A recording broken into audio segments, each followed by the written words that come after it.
अंदर ही लगाए गए हैं हमने। अच्छा, और ये इसे प्राप्त किए हैं और इसके बारे में बच्चों को हमने बताया, इससे गुण क्या होते हैं, इसके लाभ क्या है, इसके उपयोग कैसे किए जाते हैं और उसके बारे में डिटेल हमने पूरे आप नहीं पढ़ते हो?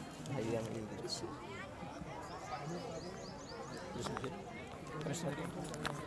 इससे पूछूं क्या? अच्छा, आप फिर बता सकते हैं? एक आध गुण में पूछूंगी, आप बता सकते हैं? जैसे एलोवेरा है तो क्या एलोवेरा? जी मैम, एलोवेरा जी अपने मतलब मुंह पे जो हाँ फंक्शंस होती है उससे लाभदायक है। जी, कई मेडिसिन बनती है स्किन के लिए, कुछ भी प्रॉब्लम होती है। जी हाँ, और कोई जला हुआ भी होता है तो उससे जले से इससे ठंडा होता है ना? Very good. हर औषधि के बारे में हमने बनाया इस बारे में अलग से 16 प्रकार की औषधि ली इसमें अपन ने। हर डिटेल्स तुलसी के बारे में पूरा इसके लाभ तो सही उसका टेस्ट बताई होता है ये सभी कैसे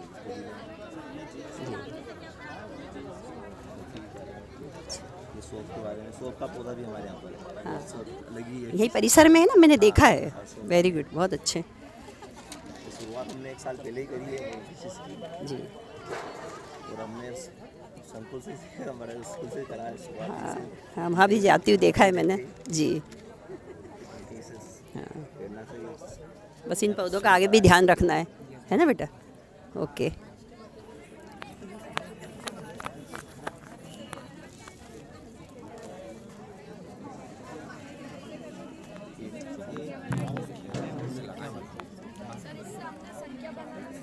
ये बताओ बेटा, इसको इसके बारे में बताओ सर को, इनको दे दो। आप बता दो सर इसके ये क्या है? हाँ? पिंचर बस। हाई में कुछ भी नहीं है, इसका मतलब ये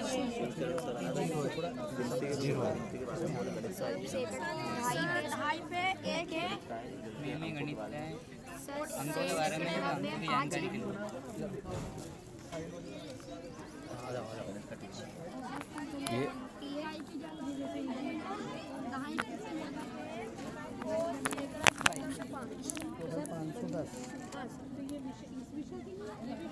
और यदि यहाँ से चलो अब दूसरी बार डाई फेंकोगे ना, ये बच्चों की बहुत बड़ी समस्या रहती है कायदा सैकड़े पे लिखना संख्या में। इसके लिए हमने एक सर ये समस्या बच्चों की खेल खेल में सीखो।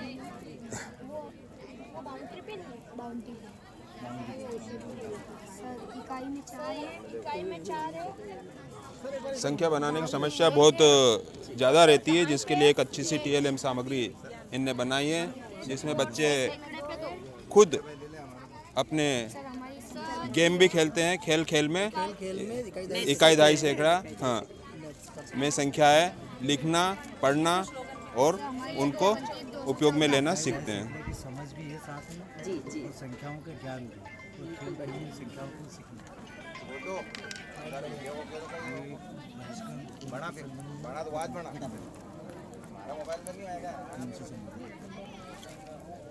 त्रिभुज के तीनों अंतःकोणों का योग 180 डिग्री होता है। अगर हम इसका पता लगाना चाहते हैं तो ये लगा सकते हैं। सर ये जो BC जो D तक जा रही है ना भुजा, इसका सर ये P वाला हिस्सा अपन यहाँ पे लगा सकते हैं।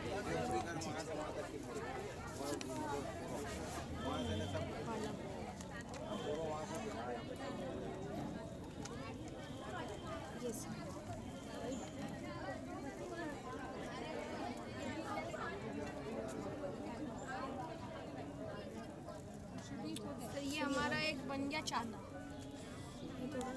एक मिनट बेटा, ये लगाया नहीं, उल्टा लगा दिया अपन बस।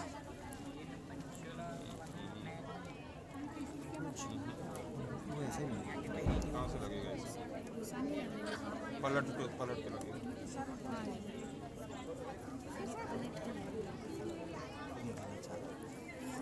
बन गया चांदा। 180 डिग्री का कोण में, बहुत बढ़िया। ये क्या है आपके यहाँ?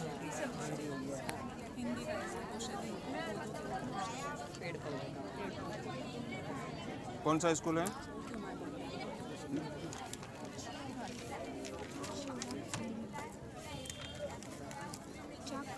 बहुत बढ़िया।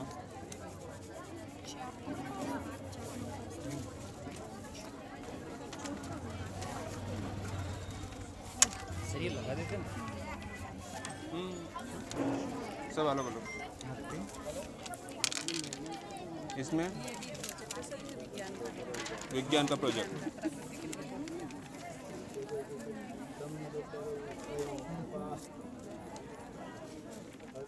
जी, इससे बच्चे सीखते हैं। बहुत बढ़िया।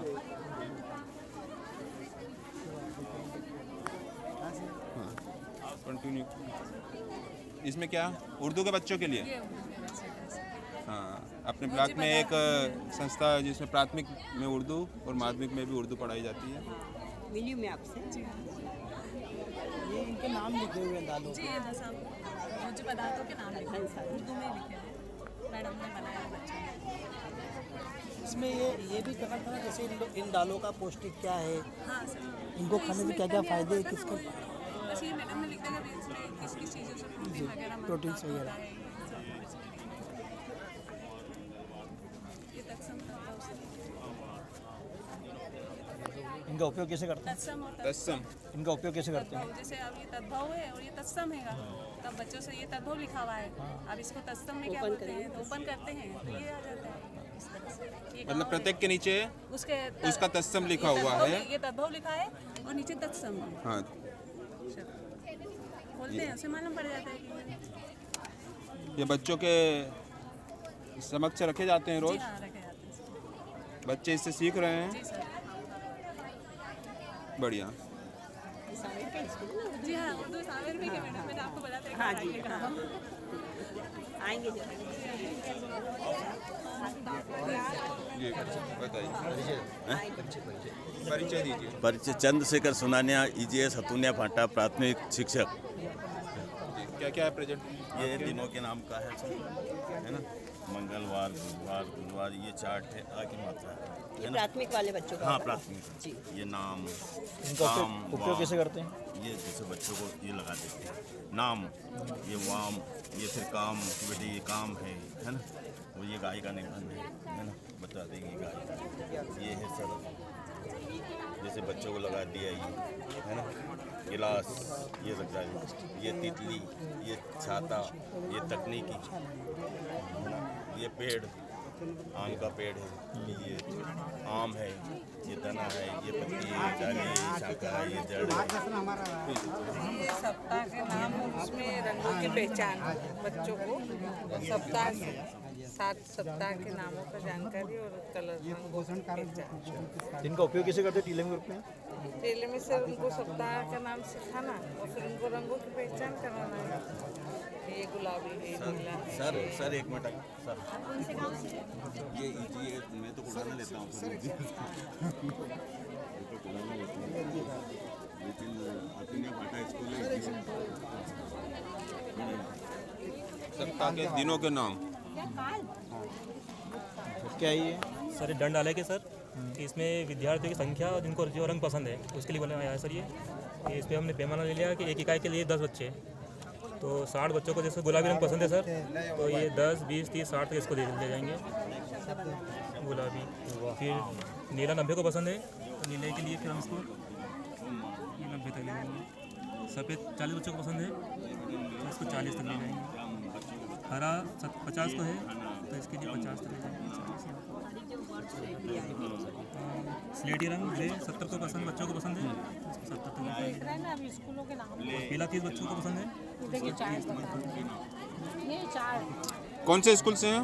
चिमली इसको सर, पूरा नाम बताइए। धर्मेंद्र चौहान सर, माध्यमिक विद्यालय चिमली। विज्ञान गणित गणित अच्छा बहुत बढ़िया। और क्या है? काल क्या बता रहे हैं? हिंदी काल बहुत बढ़िया।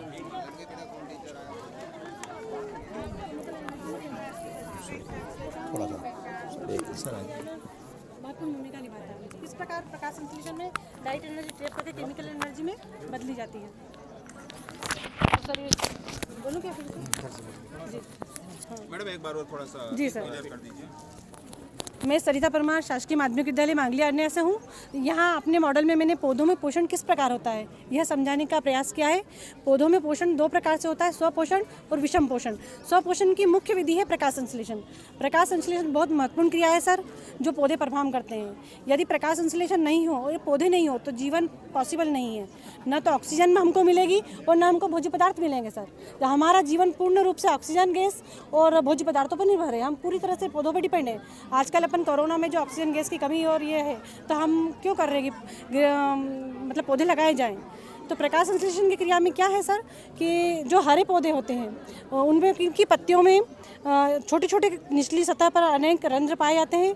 इन रंध्र को इन स्टोमेटा में क्लोरोफिल पाया जाता है और ये हरे पौधे इन पत्तियों में वातावरण की कार्बन डाइऑक्साइड गैस ग्रहण करते हैं, भूमि से ये पानी ग्रहण करते हैं और सूर्य प्रकाश की एनर्जी को ट्रैप करते हैं और इस एनर्जी से ही भोज्य पदार्थों का कार्बोहाइड्रेट के रूप में निर्माण होता है और प्राणदायक ऑक्सीजन गैस रिलीज होती है।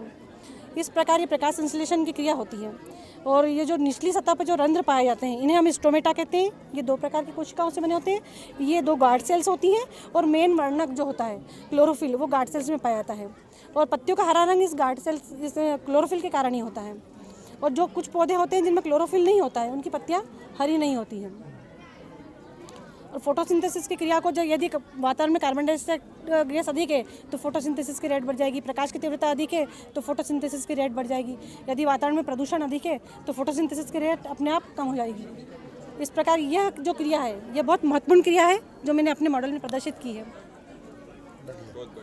थैंक्स।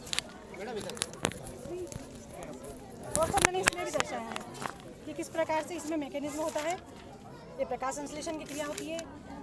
ये रासायनिक समीकरण है जिसके द्वारा ये बच्चों को पढ़ने के लिए देखने के लिए कि स्टेप बाय स्टेप देख सकते हैं, बच्चे के लिए रखते हैं। और ये मैकेनिज्म क्या है, ये ऑक्सीजन गैस कहाँ से है? अपन सोचेंगे कार्बन डाइऑक्साइड से, नहीं, ये ऑक्सीजन जल से आती है।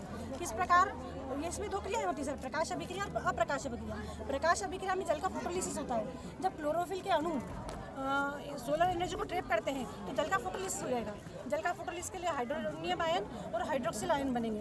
ये हाइड्रोक्सिल आयन से पुनः जल बनेगा और ऑक्सीजन गैस रिलीज होगी। और ये ऑक्सीजन गैस हमें प्राणदायक है, हमारे लिए उपयोगी है। एक अप्रकाशित क्रिया होती है जो केल्विन साइकिल कहलाता है और इसमें एनर्जी का फॉर्मेशन होता है, कार्बोहाइड्रेट का निर्माण होता है।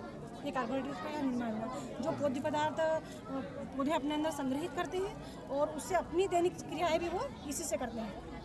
पौधों में फोटोसिंथेसिस के अलावा रेस्पिरेशन भी होता है सर और ट्रांसपिरेशन भी होता है। रेस्पिरेशन की क्रिया में क्या होता है सर, जो भोज्य पदार्थ बनाए उसमें वो ऑक्सीजन के द्वारा इसका ऑक्सीडेशन करेंगे कार्बोहाइड्रेट पदार्थ का, और ऑक्सीडेशन से जो एनर्जी रिलीज होगी उससे वो हम अपनी दैनिक क्रियाएँ संपन्न करते हैं। ट्रांसपिरेशन भी एक क्रिया है सर। ट्रांसपिरेशन में क्या होगा कि ये जो जल बना है यहाँ प्रकाश संश्लेषण की क्रिया में ही जो जल बनता है, 12 अणु लगते हैं और 6 अणु बनते हैं जल के। तो इस जल के द्वारा वो ट्रांसपिरेशन करते हैं, अपनी त्वचा से वो पानी का वाष्पोत्सर्जन करते हैं। जब सूर्य की किरणें पत्तियों पर पड़ती हैं तो पानी इवोपरेट होता है और उससे हमको ठंडक मिलती है। इसीलिए अपन जब पेड़ पौधों के नीचे बैठते हैं तो हमको ठंडक या नमी का अनुभव होता है। और इस मॉडल से मुझे सर बच्चे 4 प्रकार के लर्निंग आउटकम सीखते हैं। ये कक्षा 7वीं का मॉडल है सर। इसमें वो इसी क्लास के साइंस के 707, 709, 7011 और 714 4 प्रकार के लर्निंग आउटकम गेन करते हैं। पहला है रासायनिक अभिक्रिया को शब्द समीकरण समझते हैं। यहाँ अपन ये रासायनिक क्रिया समझिए कि किस प्रकार कार्बन डाइऑक्साइड और पानी को वो ट्रैप करके कार्बोहाइड्रेट का निर्माण करते हैं। वो समीकरण को संतुलित करना भी सीखेंगे सर कि 6 अणु कार्बन डाइऑक्साइड के लगे, 6 अणु वाटर के लगे, 1 अणु कार्बोहाइड्रेट का बना है और 6 अणु इस क्रिया में ऑक्सीजन गैस रिलीज हुई है। इसके अलावा वो नामांकित चित्र बनाते हैं, मॉडल और फ्लो डायग्राम बनाते हैं। ये 709 आउटकम है। इस प्रकार उन्होंने ड्रा करा है, किस प्रकार से ड्रा करना है, किस प्रकार से मॉडल बनाना है, ये वो समझाते हैं जी, जो हमको प्राप्त करना थे सर। अपने परिवेश की सामग्री का उपयोग करके मॉडल का निर्माण करना सीखते हैं सर कि किस प्रकार मॉडल बनाया जाए, किस प्रकार से ड्राइंग की जाए। और 714 में है डिज़ाइन बनाने, योजना बनाने में उपलब्ध संसाधनों का प्रयोग करने में वो अपनी रचनात्मकता का प्रदर्शन करते हैं।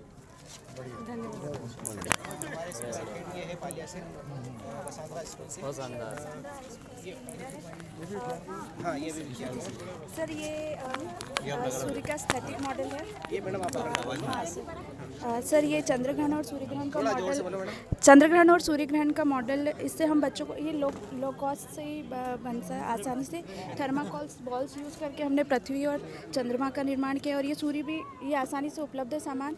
बच्चों को हम कई चीज़ें इससे बता सकते हैं कि सूर्य तारा है और स्थिर रहता है, और ग्रह पृथ्वी ग्रह है जो सूर्य के चक्कर लगाती है, चंद्रमा उपग्रह है, और आसानी से ये डिश को हम हाथ से हिला के हम ये बता सकते हैं जैसे चंद्रमा जब पृथ्वी और सूर्य के मध्य आता है तो आपका सूर्य ग्रहण है, और जब पृथ्वी अगर सूर्य और चंद्रमा के मध्य आती है तो पृथ्वी की छाया चंद्रमा पर पड़ती है तो आपका चंद्र ग्रहण हो जाता है। तो आसानी से बच्चे ये कॉन्सेप्ट समझ सकते हैं। Thank you sir. कौन से लर्निंग? हाँ, इससे लर्निंग आउटकम्स जैसे वैज्ञानिक अन्वेषणों की कहानियों पर परिचर्चा करते हैं। लर्निंग आउटकम्स 812 इससे जैसे मैं बता सकती हूँ कि ग्रह सूर्य की परिक्रमा करते हैं, ये किस वैज्ञानिक ने बताया। बच्चे भी आपस में चर्चा कर सकते हैं, डिज़ाइन बना सकते हैं और उपलब्ध संसाधनों का उपयोग करने इससे ये लर्निंग आउटकम्स मुझे भय मुक्त पूर्वक। जैसे बच्चे अंधविश्वास से ग्रसित होते हैं कि सूर्य ग्रहण या चंद्र ग्रहण होता है तो कई अंधविश्वास फैले हुए हैं, तो उनसे बच्चे भयमुक्त हो सकते हैं और परिघटनाओं और कारणों को जोड़ सकते हैं कि दिन रात कैसे हो रहा है। तो वो इसलिए हो रहा है क्योंकि हमारी पृथ्वी घूर्णन कर रही है, तो इससे हम धन्यवाद सर।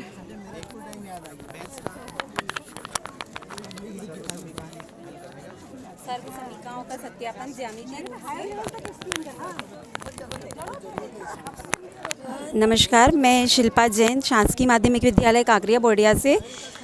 मेरे TLM में बताया गया है कि कक्षा 8वीं का जो लर्निंग आउटकम 808 सर्व समीका प्रथम और द्वितीय का सत्यापन किस प्रकार ज्यामितीय रूप से किया जा सकता है। यह हमारा एक वर्ग है जिसकी चारों भुजाएं A है। यदि मुझे इसमें से B माइनस करना है, ये मैंने B एक वर्ग है जिसकी साइड A प्लस B है, चारों साइड A प्लस B है, तो इसका क्षेत्रफल, वर्ग का क्षेत्रफल जैसा कि हम जानते हैं कि भुजा का वर्ग होता है, तो भुजा हमारी A प्लस B है, तो इसका वर्ग हुआ A प्लस B का होल स्क्वायर। अब यदि हम इसको कट करें, ये हमने इसको 4 सेक्शन में कट किया है, तो आप देखेंगे यहाँ पर 4 आकृतियाँ बन रही है। एक वर्ग है, 2 आयत हैं और एक वर्ग है। यहाँ पे क्लियर रूप से दर्शाया गया है कि ये वर्ग का क्षेत्रफल A स्क्वायर है। इसी प्रकार इस आयत का क्षेत्रफल, चूँकि ये पूरा A है और ये साइड हमारी B है, तो आयत का क्षेत्रफल लंबाई गुणित चौड़ाई इस प्रकार से AB हुआ। इसी प्रकार इस आयत का क्षेत्रफल ये A है, चूँकि ये हमने यहाँ तक A लिया है और ये B है, तो इसका भी क्षेत्रफल A गुणित B, लंबाई गुणित चौड़ाई AB, और ये वर्ग, ये हमारी भुजा B B B B ये वर्ग बना है, इसका क्षेत्रफल भुजा का वर्ग मतलब कि B का वर्ग हुआ। यदि मुझे A प्लस B का वर्ग चाहिए तो मुझे इन सबको जोड़ना होगा, तो इस A प्लस B का square is equals to A square, ये AB और AB 2AB और ये B square, A plus B का whole square is equals to A square plus 2AB plus B square. इसी प्रकार यदि एक वर्ग लिया जाए A, इसकी भुजा A है, इसका क्षेत्रफल रहेगा A का वर्ग।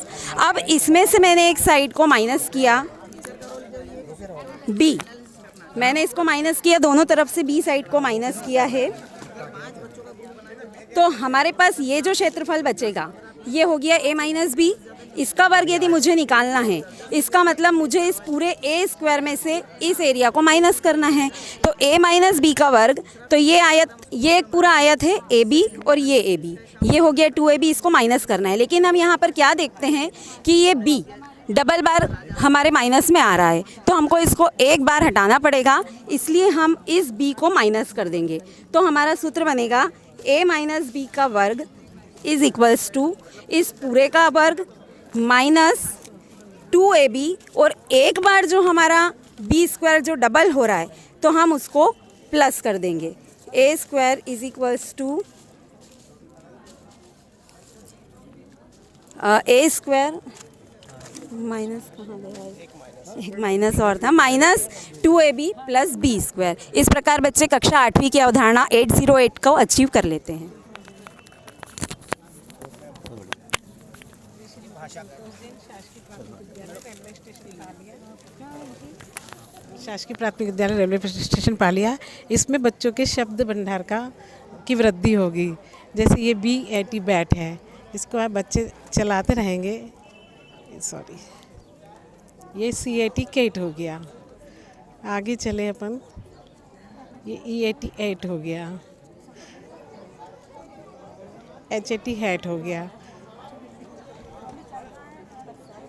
ऐसे शब्द भंडार का इनका इसमें, हाँ ये सारा चलेगा सर।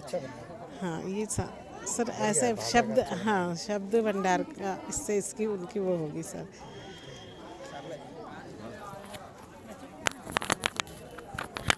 सर मैं रामचंद्र सांकला, शासकीय हायर सेकेंडरी स्कूल पालिया से। ये मैंने बच्चों के लिए कोण चक्र बनाया है और इससे अपन सारे कोणों को जो है वर्गीकरण कर सकते हैं और इससे लर्निंग आउटकम जो है कक्षा छठी में जो है 611 है इसका। और जैसे ही हम यहाँ से इसको बच्चों को बता सकते हैं कि न्यून कोण जो है वो 0 डिग्री और 90 डिग्री के बीच में जो होगा वो न्यून कोण कहलाएगा, जिसकी माप 0 से आगे हो, अधिक हो और 90 से कम हो, न्यून कोण कहलाएगा। इसके बाद में जैसे हम चलेंगे कि बराबर ठीक 90 डिग्री का जो होगा वो समकोण कहलाएगा और 90 डिग्री और 180 डिग्री के बीच में होगा वो अधिक कोण कहलाएगा। इसके बाद में ठीक 180 डिग्री पे जो आएगा वो सरल कोण कहलाएगा और इसका 180 और 360 के बीच में जो आएगा वो प्रतिवर्ती कोण कहलाएगा। और ऐसे पूरा घुमा करके यानी कि वापस जब 360 डिग्री हम इसको घुमा देंगे वो संपूर्ण कोण कहलाएगा। इस प्रकार हम कोणों की अवधारणा बच्चों को इससे स्पष्ट कर सकते हैं।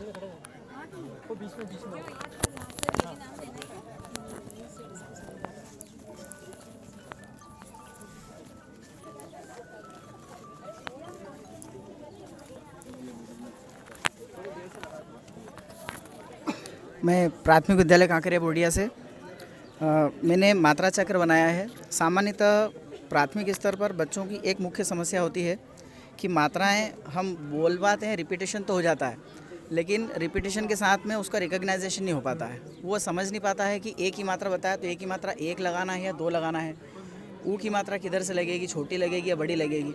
तो ये वर्किंग मॉडल बनाया है। वर्किंग मॉडल से मतलब ये होगा कि यहाँ बच्चा खुद करेगा और खुद सीख लेगा कि इसमें ये मात्रा लगना है। हमको केवल गाइडेंस करना होता है। जैसे सपोज़ किया जाए, मान लीजिए हमने कहा कि क में आ की मात्रा लगा के बताना है। अब आ की मात्रा बच्चे को पता होता है कि खड़ा डंडा लगेगा। अब यहाँ पर हमको बताना है कि क में आ की मात्रा लगाना है, तो वो यहाँ से शुरू करना है, ये यहाँ से शुरू कर देगा। क में आ की मात्रा का, फिर की, छोटे ऊ की मात्रा कु, के, कै, को, कऊ, कम, कह। अब एक काम इसमें और हो सकता है, इसके साथ में सहायक जो बोर्ड पर हम जब शब्द लिखेंगे, शब्द हमको लिखना है या कोई भी वर्ण लिखना है, वर्ण के बाद में हमको ये पूछना है कि चलो 5 बच्चों का ग्रुप बना दिया। 5 बच्चों का ग्रुप बनाने के बाद में यहीं पर इस पर काम करवाना है कि इसमें एक ही मात्रा आपको लगाना है इस वर्ण में। यहाँ से उसको वर्ण भी ढूंढना है और यहीं से उस मात्रा पर ले जाकर उसको रखना है। तो जब बच्चा खुद करके देखेगा तो उसका जो कंसेप्ट है वो पूरी तरह से फिक्स हो जाएगा कि ये मात्रा यहाँ पर लगाना है। मात्रा की समस्या बहुत आ जाएगी। Thank you.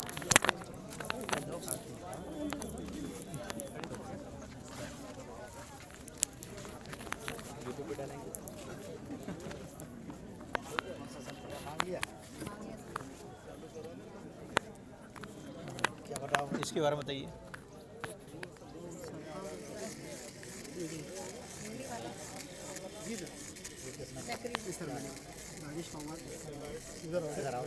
चक्री घुमाओ, वाक्य बनाओ। विषय कक्षा 3 विषय हिंदी का है सर। ये चक्री घुमा के वाक्य को बनाना। ये ईश्वर की सेवा ही सर्वोपरि है।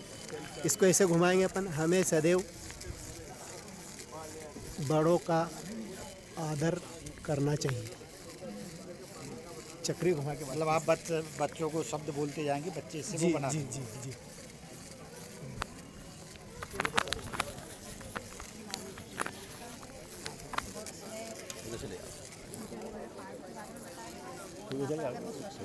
निकल जाएगा।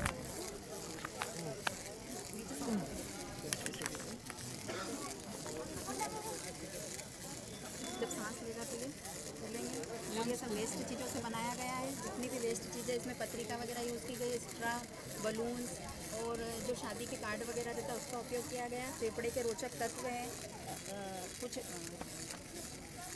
कि फेफड़े का वज़न लगभग 650 ग्राम होता है और फेफड़े एक मात्र ऐसा अंग होता है जो पानी पे तैर सकता है। फेफड़ा और इंसान एक फेफड़े से भी जिंदा रह सकता है। एक बार शोषण होने पर लगभग 6 लीटर वायु अंदर जाती है। उनके बारे में रोचक तत्व बताना है और उसको बताना है कि वे सांस लेते तो ये और जितनी भी वेस्ट चीज़ों से बनाया गया है।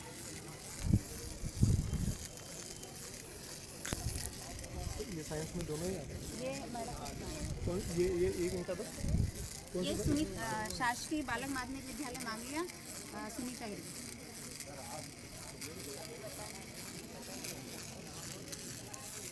क्या नाम था उसका? ह्यूमन लंग्स के बारे में। नहीं नाम क्या दिया? सुनीता मॉडल का नाम क्या है? मॉडर्न का नाम ही मैं सर ये ह्यूमन लंग्स के बारे में। और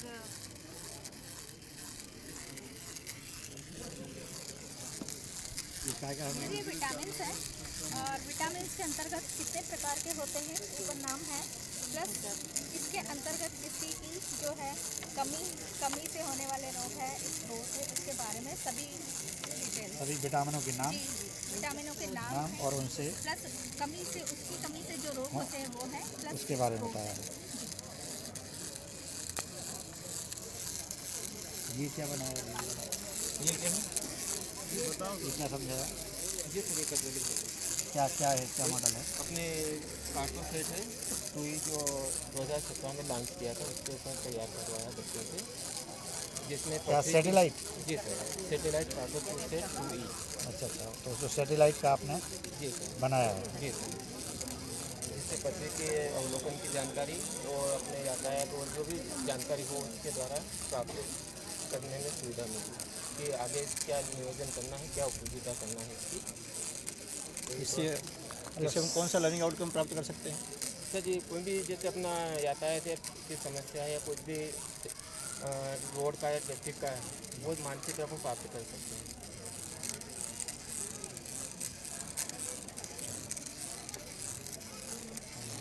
सर ये गणित का मॉडल है, ये कक्षा 8 से रिलेटेड है, ये 6 से रिलेटेड है और ये 7 से। ये 2D और 3D आकृतियों के बारे में बताया गया है कि 2D आकृति में जैसे कि एक ही फलक होता है, त्रिभुज में 3 शीट्स होते हैं, किनारे 3 होते हैं। ये 3D आकृति में है। फलक जैसे अपन उठा के बता सकते हैं कि इसमें 6 फलक होते हैं, 1 2 3 4 5 2D और 3D में अंतर क्या है? 2D में केवल लंबाई चौड़ाई बताई जाती है और जो 3D में लंबाई चौड़ाई ऊंचाई तीनों का बच्चे को ज्ञान होना चाहिए। मतलब और ये पूरा जो है टोटल वेस्ट मटेरियल से तैयार किया हुआ, जैसे कि डब्बा था वेस्ट और ये चौक का डब्बा है जो स्कूल में रहता है।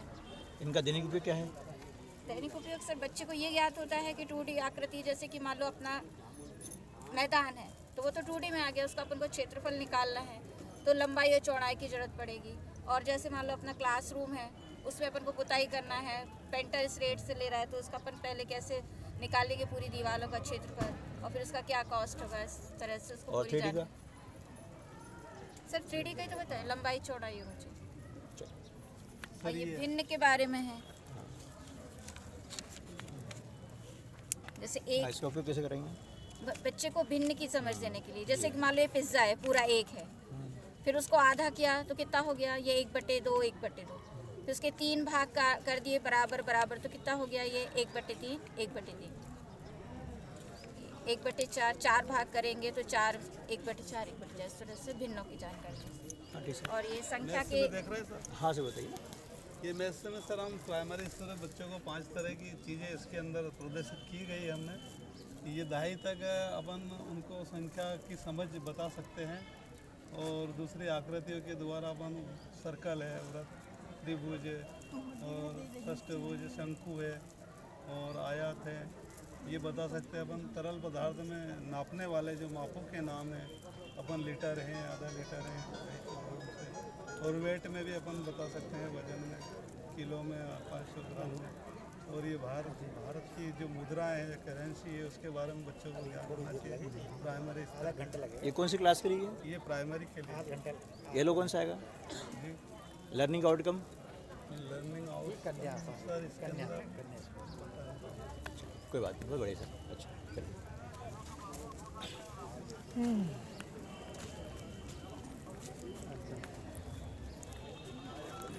अफवाह की कोर्ट केस क्या लगाया?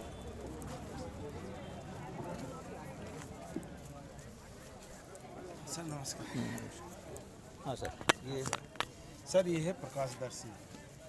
क्या है कि प्रकाशिक घटनाओं को दर्शाने के लिए पहले सर आप स्कूल नाम बताइएगा। स्कूल का नाम शासकीय माध्यमिक विद्यालय रेवती है। आपका नाम? हेमचंद्र बरुआ। हाँ सर, बताइए इसके बारे में। क्या होता है, प्रकाशीय घटनाओं को प्रायोगिक रूप में देखने के लिए हमको ब्लैक रूम की आवश्यकता पड़ती है। तो ब्लैक रूम तो जैसे 6ठी से लेकर 12वीं तक के लिए ये अवेलेबल होता नहीं जनरली, तो उसके लिए छोटा सा ब्लैक रूम बनाया है। इसके अंदर प्रकाशिक घटनाओं को होते हुए देखता है विद्यार्थी कि रास्ते में प्रकाश की किरण जा रही है तो वाकई जाती हुई दिखती है, और लेंस के द्वारा बनने वाली जो प्रतिबिंब होता है या ऑब्जेक्ट वगैरह कहाँ रखा होता है, 2F पर रखा रहता है, 1F पर रखा रहता है, ये समझ में आता नहीं है। तो अभी तक जो भी प्रचलित जो समझाने की विधियां हैं वो केवल आरेखित चित्रों में ही है। परावर्तन को या अपवर्तन को या फिर जो भी है विवर्तन वगैरह या जो लेंस के द्वारा जो भी परावर्तन होता है उसको समझाने के लिए केवल रेखा चित्रों के माध्यम से ही समझाना संभव है, लेकिन अवधारणा स्पष्ट हो नहीं पाती विद्यार्थी।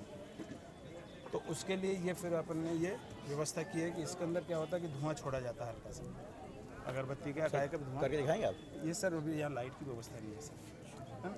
तो इसके अंदर धुआं छोड़ा जाता है तो वो जो स्मोक होता है उसके अंदर मतलब लाइट की किरणें दिखाई देती है, और प्रकाश कहाँ पर मुड़ रहा है, कहाँ पर क्या घटित हो रही घटना, ये सब इसके अंदर दिखाई देता है। वर्ण विक्षेपण हो, प्रकाश 7 रंगों में विभक्त होता हो, या फिर लेंस के द्वारा वो जहाँ अपवर्तित होता हो वो भी दिखता है, परावर्तन का भी इसके अंदर पूरा दिखता है। ये सारी घटनाएँ होते हुए देखता हो, साक्षात होते हुए देखता है। तो प्रकाश तो अपना आप में अदृश्य है, उसको दिखाने के लिए फिर इसका नाम दिया आपने प्रकाशदर्शी। लाइट नहीं है ना? कमरे में कर। हाँ सर। दिनेश साकेवाल, शासकीय प्राथमिक विद्यालय मुंडला हुसैन, जनशिक्षा केंद्र धर्मपुरी। सर ये मैंने वायु प्रदूषण और पर्यावरण के बच्चों में जागरूकता लाने के लिए ये मतलब बनाया है TLM। इसमें सर मैंने बच्चों को ये बताने के लिए बताया गया है कि किस तरीके से पर्यावरण में वायु प्रदूषण होता है। वायु प्रदूषण होता है कल कारखानों से, वायु प्रदूषण होता है ये वाहनों के चलने आवागमन करने से, मगर ये जो प्रदूषण होता है तो ये हवा में जाता है, और हवा में जब जाता है तो हमें कार्बन डाइऑक्साइड के रूप में पर्यावरण के और अन्य जहरीली गैसों को ये इनको ग्रहण करते हैं, और ऑक्सीजन जो है वो हमें ये पेड़ों के माध्यम से प्राप्त होता है। इसके लिए ये मैंने चित्र इस उद्देश्य बनाया है कि कक्षा 1 से लेकर 5 तक के बच्चे जो हैं वो कार्बन डाइऑक्साइड और ऑक्सीजन के बारे में जान सकें कि किस तरीके से कार्बन डाइऑक्साइड हमारे वातावरण में रहती है और किस प्रकार से ऑक्सीजन हमारे वातावरण में हम तक पहुंचती है। तो ये मेन उद्देश्य यही है सर इसका कि बच्चे कार्बन डाइऑक्साइड, वातावरण, वृक्षारोपण और पर्यावरण के बारे में जानें। शासकीय माध्यमिक विद्यालय शाहना में संजीव चौहान, जनशिक्षा केंद्र धर्मपुरी।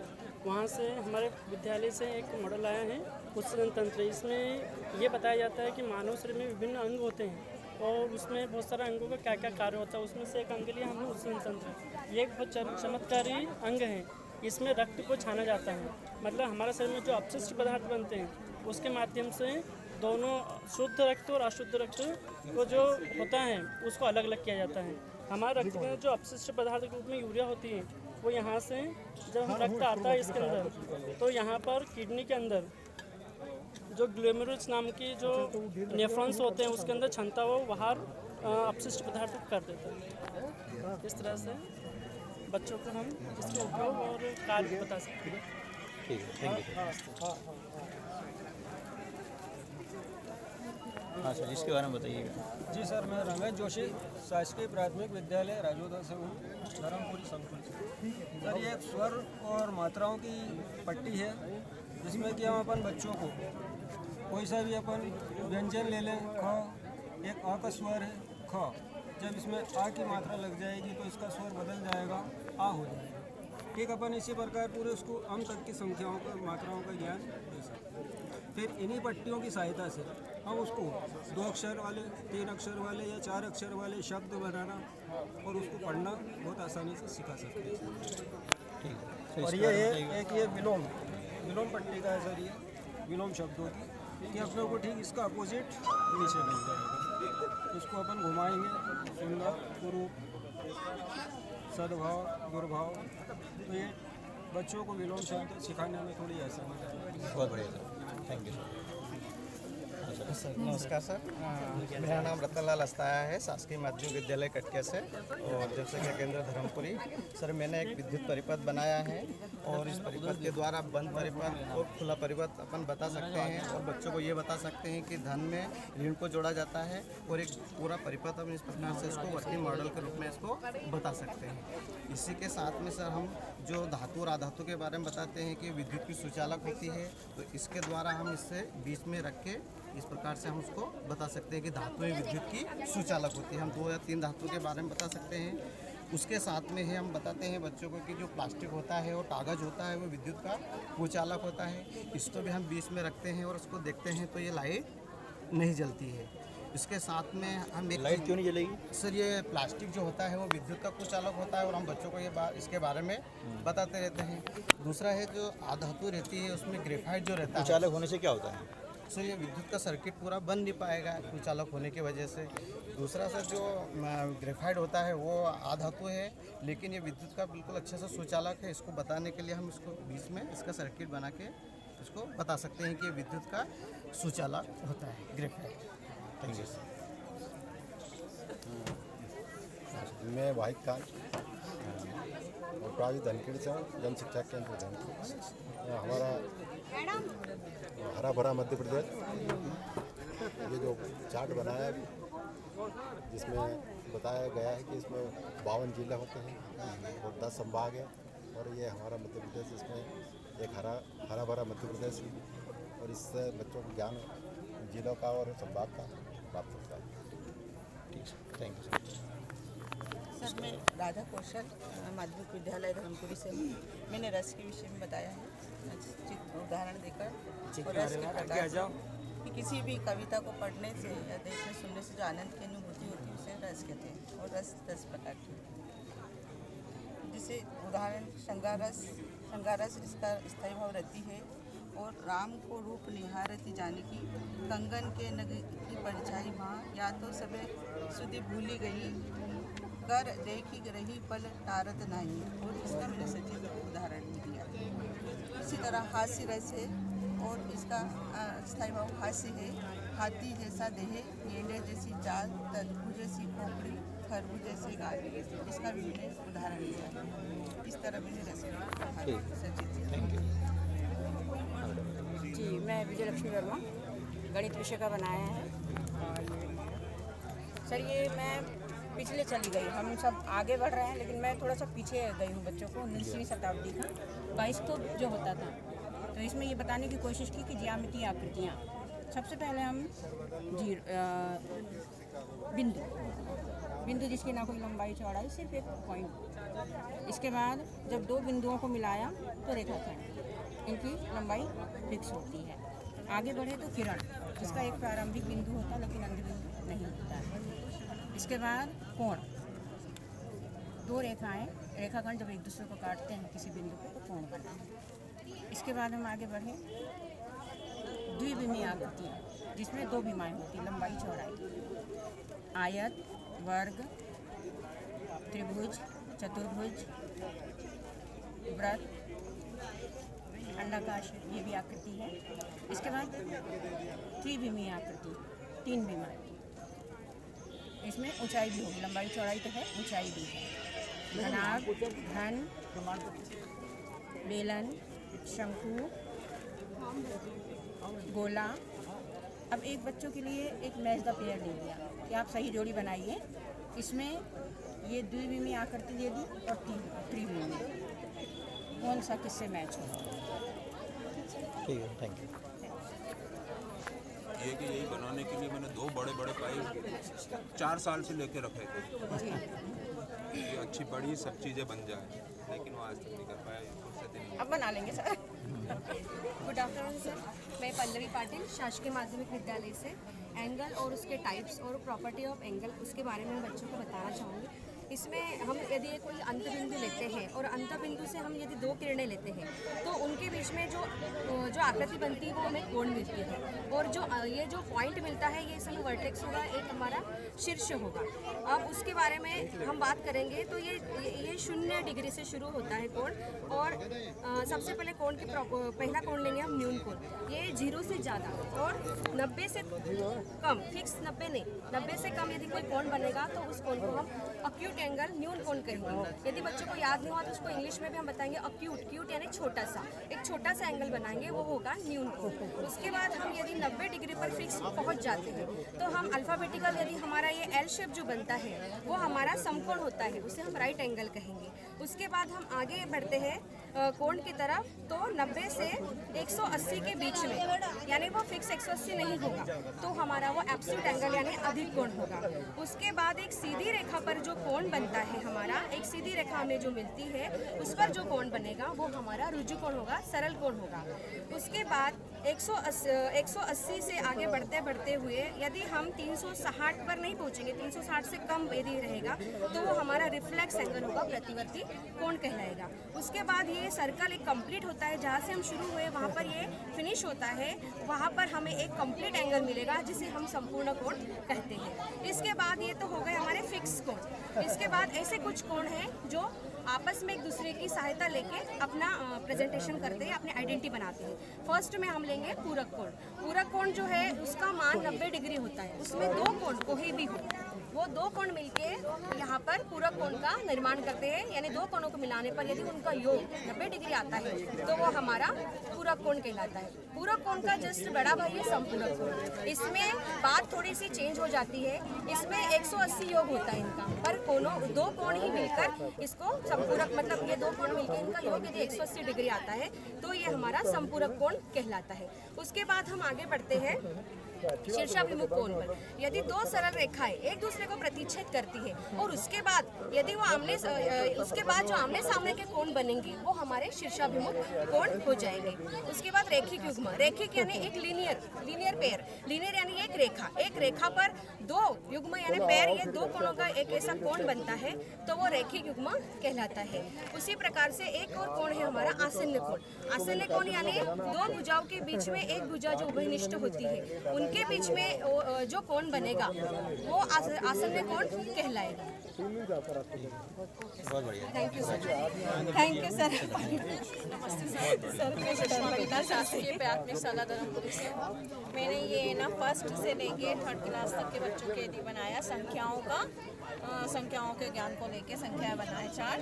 इसमें बच्चा जो चक्री घुमाएगा इससे बच्चा है ना संख्याएं देखेगा, पढ़ेगा और समझेगा, संख्याओं को पहचानेगा कि ये कौन सा अंक है। जैसे अपन बीच बीच में पूछते हैं, बच्चे बता नहीं पाते हैं कि कौन सी संख्या है, तो इससे वो खेल में संख्याएं पढ़ना और उसको पहचानना सीखेगा। सर प्राथमिक कक्षाओं के लिए, छोटी कक्षाओं के लिए बहुत ही अच्छी TLM है ये, और ये हर स्कूल में होना चाहिए।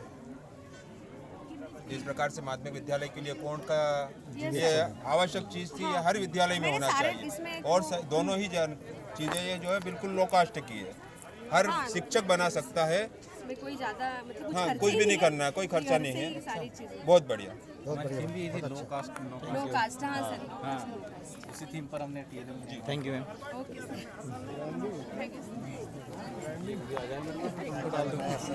सबसे पहले तो हमने मात्रा चक्र बनाया है, अरे मेरा वीडियो देखना, यूट्यूब पे जाएगा क्या? ये त्रिविमीय आकृतियाँ, क्योंकि गणित जो है एक अमूर्त विषय माना गया है और गणित को मूर्त रूप में लाने के लिए ताकि बच्चे अच्छे से कंसेप्ट को समझें तो उसके आधार पर उसको समझने के लिए ये मॉडल बनाए गए, जिनको त्रिविमीय आकृतियाँ अर्थात जिसमें लंबाई, चौड़ाई और ऊंचाई तीनों चीज़ें होती हैं। उस प्रकार किसी एक का उदाहरण देके बताइए। कौन से स्कूल से? शासकीय माध्यमिक विद्यालय खामोदांजना। अच्छा हाँ, ये आ रही देखो, ये किसी एक के बारे में एक पूरा बताइए। जैसे ये क्यूब है, घन, इसके शीर्षों को गिना जा सकता है, छुआ जा सकता है, कोरों को भी छुआ जा सकता है, टच किया जा सकता है। तो उन अवधारणाओं को बजाय किताब की अपेक्षा अगर हम इन मॉडल के द्वारा उनको समझाएंगे तो स्पष्टता कि घन में कितने शीर्ष होते हैं, कितने फलक होते हैं और कितनी कोरें होती हैं, वो स्पष्ट रूप से बच्चों को हमेशा याद है। बच्चे इससे सीख रहे हैं। बिल्कुल। और कौन कौन सी आकृतियाँ आपके पास हैं? बेलन है, ये बेलन बेलन को उधर बेलन के बारे में बेलन का बेलन में ये ऊंचाई उधर इसको बेस बोलते हैं, आधार इसका वृत्ताकार होता है। ऊंचाई हाँ, ये क्या है सब? ये त्रिज्या, ये पाई है, पाई का मान 22/7 होता है। आर का मतलब त्रिज्या, आर का मतलब त्रिज्या, एच का मतलब ऊंचाई। उधर त्रिज्या भी दिखाई गई है। इधर त्रिज्या दिखाई गई है। ये यहाँ से यहाँ तक त्रिज्या है। ऊंचाई हो गया। बेलन का संपूर्ण पृष्ठ का सूत्र हो गया। कहीं खाने की चीज नहीं रखी है। बेलन का आयतन हो गया। सारी चीजें इसी में। हाँ, बहुत बढ़िया। और कौन कौन सी चीजों को आपने? ये प्रिज्म बनाया है। पिरामिड है। शंकु में लिखे हैं क्या फार्मूला? त्रिज्या, ये बेस जो है वृत्ताकार बेस, त्रिज्या बेस जो शंकु की ऊंचाई, त्रिज्या ऊंचाई, शंकु की ये ऊंचाई हो गई, ये त्रिज्या हो गई। ठीक है। ये घनाभ, संपूर्ण पृष्ठ का घनाभ हो गया। ये घनाभ है। लंबाई चौड़ाई ऊंचाई अलग अलग होती है, और जो क्योंकि घन में सभी लंबाई चौड़ाई ऊंचाई बराबर होती है, और घनाभ में लंबाई चौड़ाई ऊंचाई अलग अलग होती है।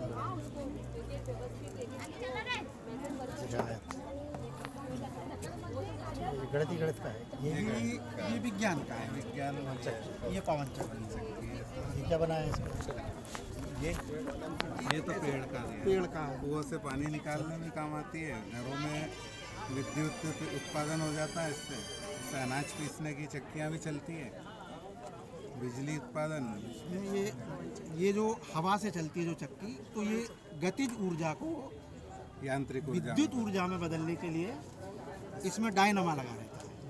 तो डायनमा से गतिज ऊर्जा विद्युत ऊर्जा में परिवर्तित हो जाती है। तो जो हम घरेलू उपयोग, आटा चक्की या अन्य जो विद्युत से उपयोग होते हैं, पानी निकालना, ये मध्य प्रदेश में सबसे बड़ा ऊर्जा का सबसे बड़ा संयंत्र तो यही है। मध्य प्रदेश में सबसे ज़्यादा पवन ऊर्जा भारत का चौथा स्थान है।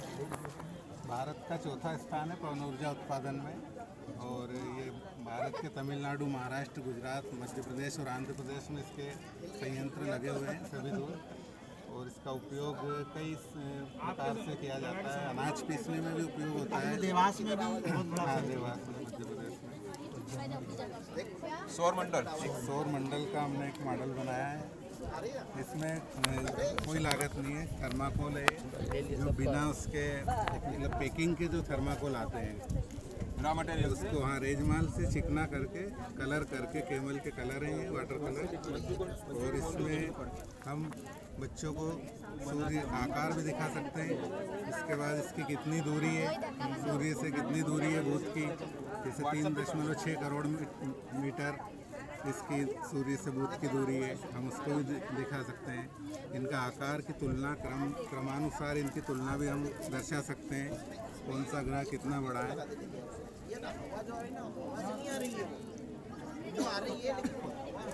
बहुत बढ़िया सर। शिक्षक के दिमाग की जरूरत तो बच्चों को बहुत अच्छा क्लियर कर सकते। जल चक्र भी हमने बनाया है एक गेंद के द्वारा, एक ग्लोब है, इस पर नक्शा चिपका दिया है जो कि पुरानी किताबों से काट कर। जी हाँ, इससे हम बच्चों को पृथ्वी का आकार दिखा सकते हैं। इस पे नीला कलर पानी को दर्शाता है, वो दिखा सकते हैं। और इसका दिशाएं दिखा सकते हैं। सभी हम इसको बहुत बढ़िया है। ये ये कोणों की समझ के लिए कोणों की समझ और कोणों के प्रकार के समझ के लिए मॉडल तैयार किया है। बिल्कुल ये पूछते हैं और इनसे तैयार किया गया पुरानी चीज़ों से। इसमें बच्चों को बताया जाता है जैसे यहाँ दोनों रहते हैं तो ये 0 डिग्री का कोण हो गया। जब ये घूमना चालू करता है तो ये चलता है, तो जब ये नीले नीले क्षेत्र में रहता है तब तक ये न्यून कोण, और जैसे ही यहाँ आ जाता है कौन सा कोण बन जाता है, समकोण हो जाता है। उसके बाद आगे बढ़ते हैं तो फिर अधिक कोण वाले क्षेत्र में चले जाते हैं। फिर ये यहाँ से यहाँ तक, जब तक इस वाले क्षेत्र तक मतलब यहाँ से पूरा यहाँ तक का जो क्षेत्र है ये अधिक कोण हो गया, और जैसे ही यहाँ आ जाएगा ऋजु कोण बन जाएगा। उसके बाद फिर नीचे वाला पूरा क्षेत्र प्रतिवर्ती कोण, और एक बार पूरा चक्कर हो जाता है तो फिर एक कोण बन जाता है, उसको संपूर्ण कोण कहते हैं। ये इसको इस तरह यहाँ बताया गया 360। इसके बाद एक ये त्रिभुज के तीनों कोणों के मापों का योग 180 डिग्री है। उसके लिए बताने के लिए ये बनाया गया है। तो यहाँ से अगर इसको काट लें और इसको काट लें और इन तीनों को यहाँ लगाएं तो ये तीनों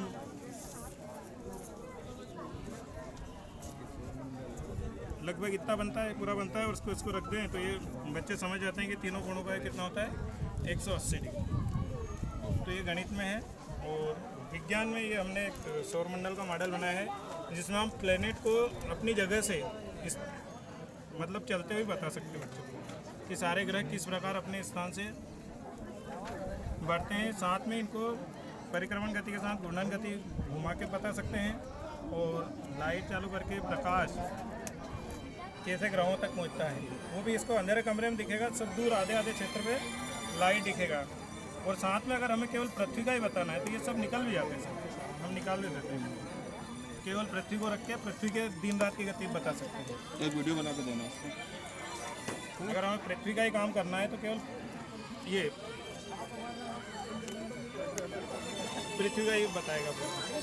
इस तरह ये विज्ञान का मॉडल कार्य। जी सर, 5-10 मिनट में निकल रहा हूँ इंदौर के लिए।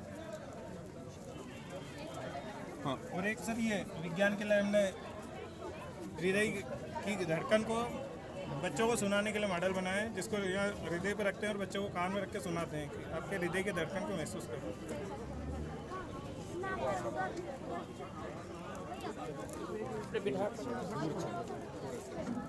धड़कन बिल्कुल सुना आ रही है, बिल्कुल आ रही है।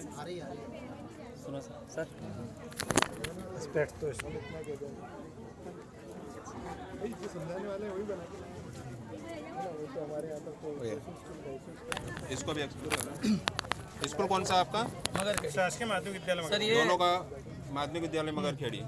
ये सर मात्रा ज्ञान के लिए और वर्ण ज्ञान के लिए बच्चों को अ में कौन सी मात्रा है, इसमें कोई मात्रा नहीं, जैसे बच्चे करके देख सकते हैं। और इसमें आ की मात्रा, ये छोटी की मात्रा, ये बड़ी की मात्रा, ये छोटे ऊ की मात्रा, ये बड़े ऊ की मात्रा, ये री की मात्रा, ये ए की मात्रा, ये आई की मात्रा, ये ओ की मात्रा, ये औ की मात्रा, ये अम, और ये अह की मात्रा।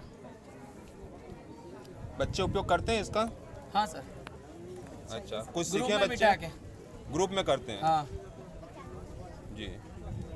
तो ये और ये सर बच्चों को राज्यों और राजधानी के नाम जानने के लिए एक आसान सा TLM बनाया पुराने डिब्बों से। ये तेलंगाना की राजधानी हैदराबाद।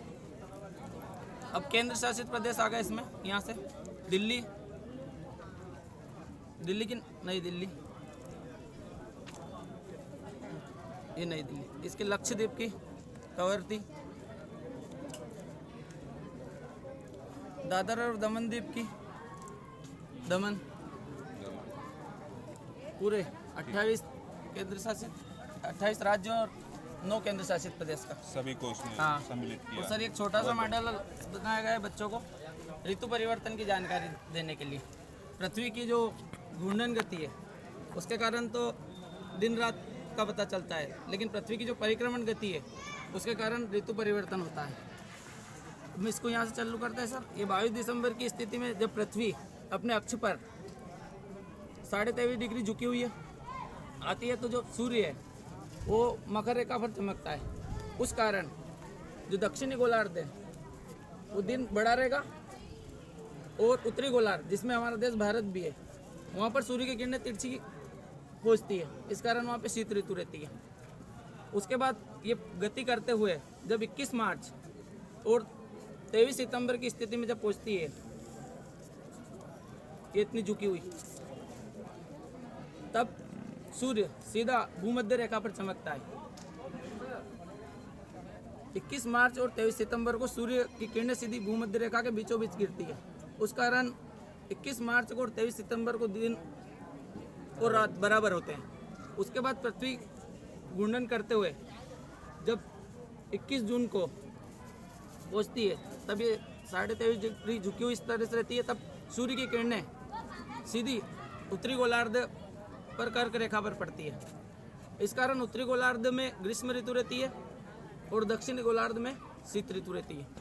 मतलब जिस क्षेत्र में सीधी धूप पड़ती है वहाँ पे ग्रीष्म ऋतु और दिन बड़ा रहेगा। रहेगा। और जो देश उस दूर तरफ जाएंगे वहाँ पर दिन बड़ा रहेगा। तो इसको थोड़ा इलिप्स बना देना था। ये तुमने एकदम जो गोला बनाया ना, हाँ, इसको थोड़ा इलिप्स बना देते तो उससे और अच्छा है। थोड़ा एकदम गोल नहीं है ये तो एक परिक्रमा है, वृत्त आकार उससे और अंडाकार मार्ग में। मुझे सर बच्चों को 7 महाद्वीप और 4 महासागर की जानकारी देने के लिए पूरा TLM बनाया है। एशिया महाद्वीप संसार का सबसे बड़ा महाद्वीप है। इसमें पूरा एशिया के बाद दूसरे नंबर पे जो है अफ्रीका, तीसरे नंबर पे उत्तर अमेरिका, चौथे नंबर पे दक्षिण अमेरिका, 5वें नंबर पे अंटार्कटिका, 6ठे नंबर पे यूरोप, जहाँ पे अभी रूस और यूक्रेन के बीच युद्ध लड़ रहा है, और 7वें नंबर पे ऑस्ट्रेलिया। तो ये तो सब छपा हुआ मिल जाता है, तो इसको हाथ से लिख के इतनी मेहनत क्यों की आपने? इसका कोई कारण है क्या? हाँ सर, जब हम 7 महाद्वीप की बात करते हैं तो बच्चे थोड़ा कंफ्यूज होते हैं, तो इस TLM के माध्यम से वो आसानी से उनके सामने 7 महाद्वीप की रूपरेखा स्पष्ट हो जाती है। क्योंकि हमारी किताबों में हर कक्षा में अलग अलग महाद्वीपों का वर्णन किया गया है। 8वीं क्लास में 4 महाद्वीप का वर्णन किया गया है, 6ठी में केवल एशिया महाद्वीप का वर्णन किया गया है, 7वीं में अफ्रीका का और यूरोप का वर्णन। और इस TLM के माध्यम से बच्चा एक ही जगह सारे 7 महाद्वीप और उनसे संबंधित जानकारी। ये क्या लिखा है नीचे? ये इसका वो है क्या? प्रतिफल, सीखने के प्रतिफल। सीखने के प्रतिफल मतलब ये चीज सीख जाएगा तो ये प्रतिफल क्षेत्रों के बारे में जानकारी प्राप्त करेंगे। इस कोड का प्रतिफल उनको मिलेगा। लर्निंग और भी लर्निंग आउटकम बढ़िया, बहुत अच्छा। और एक पृथ्वी की आंतरिक संरचना के बारे में मॉडल बनाया गया सर। इससे सीखने का प्रतिफल है सर, पृथ्वी की मुख्य आंतरिक परतों को समझ विकसित होगी बच्चों को। पहले तो पृथ्वी का मॉडल बताया गया और बताया गया कि नीचे बताओ। पृथ्वी का प्रतिरूप बनाया गया और बताया गया कि पृथ्वी के 71% भाग पर जल है। ये बच्चों में अवधारणा क्लियर होगी, इससे जलमंडल की जो अवधारणा थी वो क्लियर हो जाएगी। और 29% भाग पर जो थल है उसके अंदर पृथ्वी की आंतरिक संरचना को बताया गया कि 29% भाग स्थल मंडल जिस पर हम रहते हैं उस पर वो आंतरिक परतें कौन कौन सी है। सबसे ऊपर भू प्रॉपर्टी है जिसको ऊपरी परत भी कहते हैं। सेकंड नंबर पर जो परत है वो शियाल है, ये सिलिका और एल्यूमिनियम से बनी हुई है। तीसरे नंबर की जो परत है वो सीमा है, ये सिलिका और मैग्नीशियम से बनी हुई। और पृथ्वी का जो आंतरिक कोड है जो कि ठोस है जिसे नीफे कहा जाता है। ये बच्चों में अवधारणा क्लियर हो जाएगी। और ज्वालामुखी का एक मॉडल बनाया गया है, बच्चे ज्वालामुखी के बारे में समझ विकसित कर सके। ज्वालामुखी भूप्रपट्टी पर एक खुला हुआ द्वार है जिसमें पृथ्वी के आंतरिक भाग से उष्मा, लावा, धूल के कण और धुआं वगैरह निकलता रहता है और गर्म पिघला लावा निकलता है। ये चालू हो सकता है? हाँ सर, चालू ही था, अभी वो बहुत देर से चल रहा है। चलिए, बहुत बढ़िया, बहुत बढ़िया, अच्छा बात है।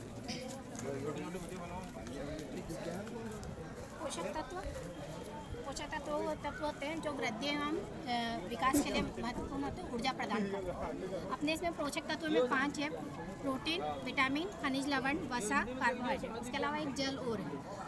इसमें कार्बोहाइड्रेट में मुख्य स्रोत ये मुख्य रूप से ऊर्जा प्रदान करता है। इसमें ये चीज़ें लेने से उसके अलावा भी कुछ और भी है जो कार्बोहाइड्रेट में प्राप्त होता है यदि ये चीज़ें खाते हैं तो। वसा में फिर सभी मछली, मक्खन, दूध, बादाम, घी और इससे शरीर और हमारी त्वचा को सुरक्षा प्रदान की जाती है। खनिज लवण और विटामिन के फिर ये भाग जिसमें vitamin A, B, C, D. Vitamin A से होने वाली कमी रहती और किस चीज़ को लेने से क्या चीज़। विटामिन बी से होने वाली बीमारी बेरी।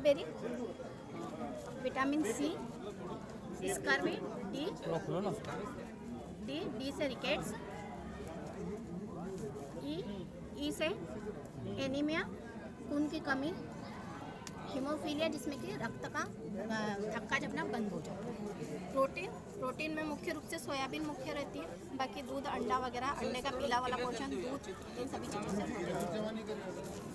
सर, लर्निंग आउटकम से एम 813 के अंतर्गत एक अवधारणा है जिसमें 3D और 2D को समझाना होता है।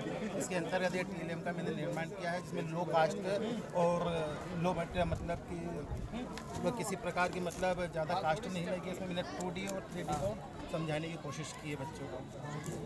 बहुत बढ़िया।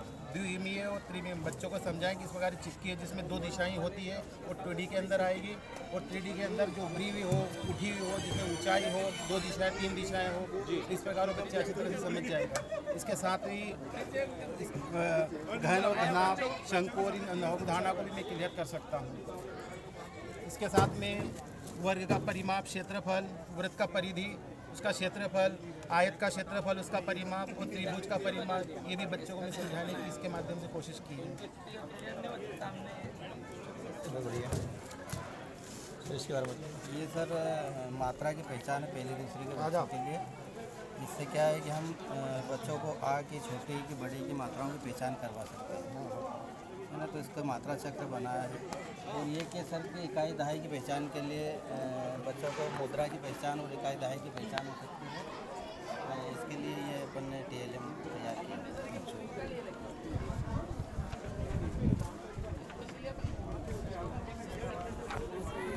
और हिंदी के लिए सर ये मात्रा बहुत बढ़िया सर।